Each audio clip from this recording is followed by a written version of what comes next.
अच्छा मुझे एक बात बताएं, सिंगल होना कैसा है, कैसी फीलिंग है? और तुम मुसलमान है, रोजा रखता है। अल्हम्दुलिल्लाह, फास्टिंग तो हम करते हैं।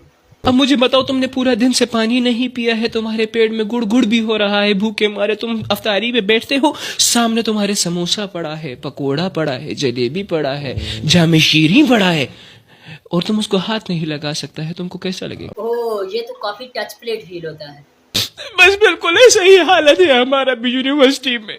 कोई ही रसगुल्ला जा रहा है, कहीं गुलाब जामुन जा रहा है, पकोड़ा जा रहा है, लेकिन हम रोजादार हाथ नहीं लगा सकता, ओह राइट, और रोजा हम तोड़ भी नहीं सकते। तो तोड़ भी नहीं सकता है। अच्छा, आपने कभी किसी के साथ बात करने की कोशिश नहीं की यूनिवर्सिटी में? बात करने की कोशिश क्यों नहीं की? तुम मुझे एक बात बताओ, हमारा मुंह देखो, कहीं पे भाई लिखा हुआ है? नहीं नहीं, लिखा तो नहीं है। तो फिर ये हर लड़की हमको भाई क्यों बोल के चला जाता है? रिस्पेक्ट आपको देना चाह रही है अल्लाह के बंदे। और नहीं चाहिए यार हमको ऐसा रिस्पेक्ट, यार नहीं चाहिए हमको, कसम खुदा की। कुछ लड़कियां तो ऐसे दिल से भाई बोल के जाती हैं कि उनके जहेज की टेंशन लग जाती है हमको।